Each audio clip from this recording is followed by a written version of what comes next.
这么明显的问题，究竟为什么会从试作阶段一路通过到量产啊？还有这出包竟然没被讨论，真的假的啊？嗨，大家好，这里是阿 Y。阿卡纳迪亚的世界观是一款 VR MMO， 在经历坏世之夜的事件后，引发了虚实融合的现象。游戏中的生命体 Deers 实体化来到现实世界。本次要开箱介绍的就是一位天使型 Deers 霞雨瑶，官网动画化企划也已正式公开，非常期待未来能够在动画中看到他帅气又可爱的活跃表现。霞雨瑶为7剑圣之一，操纵封印着龙王之力的武具霸龙装，个性豪爽，对敌人毫不留情，却同时又十分照顾同伴，内心温柔，而且非常喜欢可爱的东西。一看到喜欢的东西，就会不自觉地摇尾巴，但又努力想隐藏住这一面。可以说是一位拥有帅气大姐姐、少女心、强烈反差魅力的角色，是我在系列中非常喜欢的一位。开盒这次的模型板件大大小小共计15片，其中2片使用碰材质，采用于手腕关节、大腿根部与脖子。附有4种表情零件，分别是惊讶、幼视、眨眼、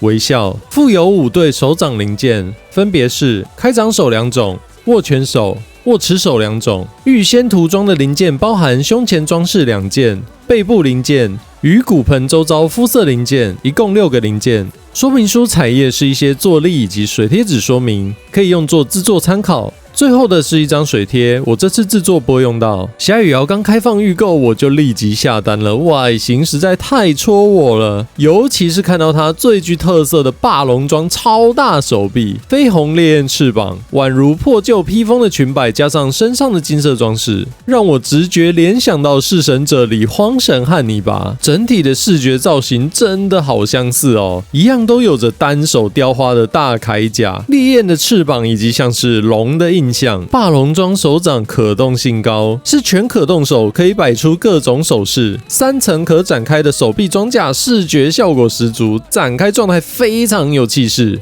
翅膀与尾巴采用半透明3色分件，从深红、浅红、橘色堆叠出漂亮的色彩变化与层次。像尾巴这边，一开始是深红色，接着是浅一点的红色，最后末端是橘色，形成一个很漂亮的渐层。不仔细看，一开始还以为是2种颜色。翅膀是最精妙的部分，背后有浅红衬底，根部位置是深红，接着是橘色。因为翅膀是层叠的结构嘛，半透明的零件堆叠着，随着层数不同以及厚度不同，让色彩起了更多的变化。虽然有些人可能会觉得偏塑胶感、果冻感，但这半透明零件是这款套件最大的特色，所以在重喷上面我其实是很犹豫的。以宿主来说，这样的效果已经很漂亮了，这样的透明件应用很少见，最终我还是选择使用红色以及橘色的透明漆，保留原本零件的效果为前提之下加强过渡，尾端再来点金色作为装点。接着聊聊机构设计优缺点。延伸至裙摆破损布料的扣件是采用 C 扣，虽然无法避免时间久了松动导致没办法固定飘逸的造型，但这边采用侧插式的结构，即使拉扯也不容易掉落，这样就不会因为摆姿势时拉动到掉下来。这小细节让我觉得设计师非常细心与贴心欸。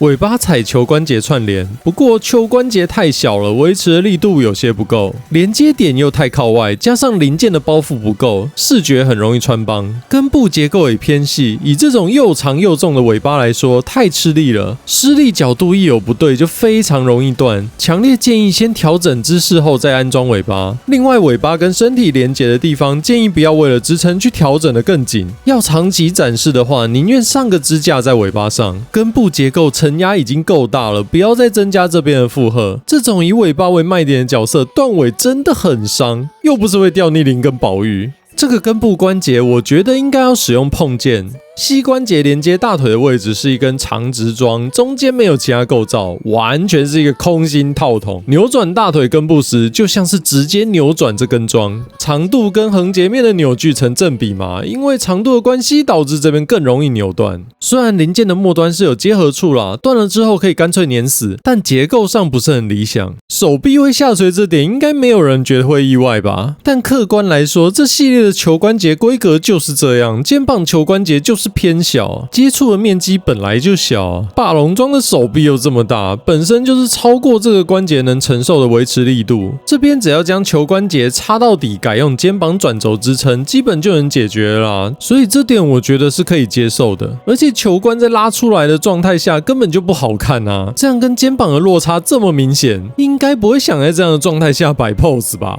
玉涂装数量给的不算少，有6个，但仍然不够。霸龙装手臂上那颗超大的红宝石没有涂装，真的差超多左腿宝石圆点我倒是觉得还好，可以当做纹路，但右大腿上的极环也没有涂装，这点就有点偷懒。上衣双排扣的纽扣部分分件应该改成与中间的横线一体，这样只要在两端上漆，不怕手涂异色，对补色来说会便利很多。比起是玉涂装的部分没有给足，不如说设计师应该可以在分件上面多花一些心思。另外，左肩上的装饰，那和善微笑的猫咪是怎么回事啦？我私心希望是可以换成狼形啦，例如类似弑神者的芬里尔那种感觉，会帅上一大截吧。我在想能不能找到合适的替换件。接下来就是霞雨瑶这款模型最大的问题了，那就是松动。手臂与大腿根本就是轻轻一拉就掉的程度摆姿势真的摆得好痛苦哦。我找了不少国内国外的部落格以及影片介绍，看看有没有人在反映这个问题，但我查的资料中没有提到就算了，竟然还有人说紧实，哇，该不会是我中奖了吧？所以我又买了一盒霞雨瑶来瞧瞧，我怕会买到前后同批的商品，所以挑在不同时间不同店面，一盒是5月底，一盒是7月中。才刚打开模型的盒子，哇！虽然不知道这是不是代表批号但我隐约觉得不大妙。结果自然是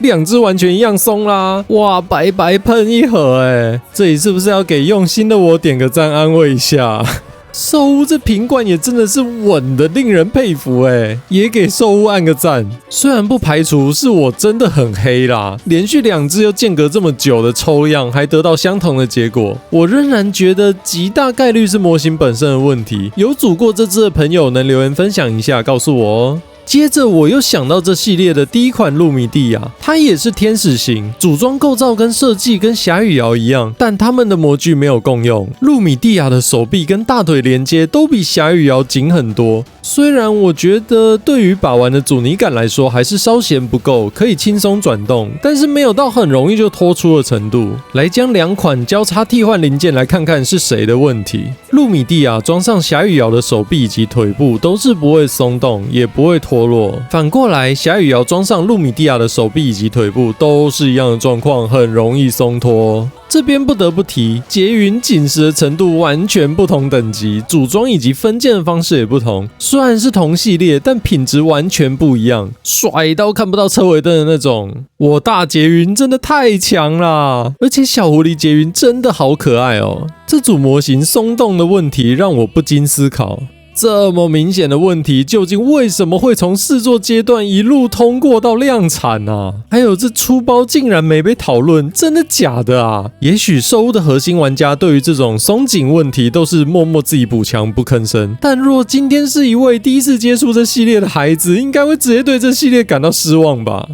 最后分享一下涂装，因为我买了2盒，自然决定将第2只改成自定涂装，因为我不想色系上差太多，增加漆面遮盖，但又想以保留透明件的微透感层次为原则，就选了顺着红色系往上叠加的紫色。整体配色方案是白改黑，红改紫。我有想过在身上的线段是不是要像新安州一样勾勒金边，但我觉得目前这样的平衡感看起来很舒服，我很喜欢。金属色的装饰部位做了一些阴影，因为是火天使的形象，使用偏暖铜金色来展现火焰感。第2只则改成偏冷的金色，介于银与金之间，搭配紫色主体看起来更适合。百褶裙这边我使用遮盖，跟我之前制作的重兵装型女子高中生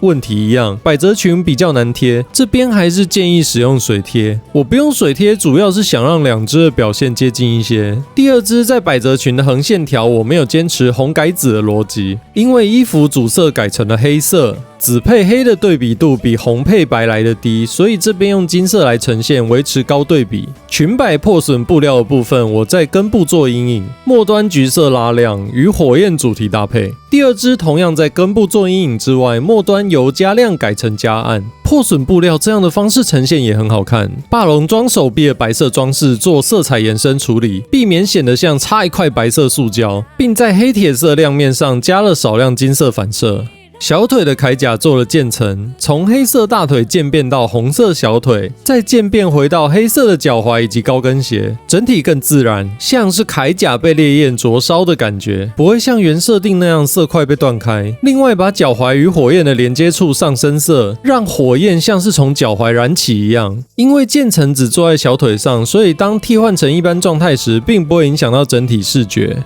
第二只就自然是改成黑紫黑的渐层。宝石部分两只都使用红色，即便第二只整体主色已经改为紫色，我仍然坚持霸龙装宝石用红色，除了与胸前饰品呼应，也作为视觉的焦点。衣服在后背故意留一段白色，也还在思考这是否要延伸到前胸。翅膀与尾巴处理一致，在保留原本零件的特色下，使用彩色透明漆让三色过渡更自然，并在末端点缀一些淡金色。只要是身上的火焰都做了类似的处理。总结一下今天介绍的这盒模型，霞羽瑶在造型、色彩层次上可说是满分，透明火焰特效件的表现更是本系列一大亮点。简单进行处理，减少焦感之后，就能有很棒的视觉体验。我觉得这已经是不透过预涂装的方式来呈现火焰最好的效果了。而躯干连接的松动问题几乎是硬伤级别的存在，先要有补强的心理准备，而且要注意补强的方向。毕竟之后还会推出扩充的 Xeno Elma 套件，这个烈焰 Xeno Elma 非常适合霞羽瑶，而且官方的使用情境都是使用在路米蒂亚上，所以霞羽瑶的补强建议是补强肤色零件上的妆，而不是手臂以及大腿的孔洞，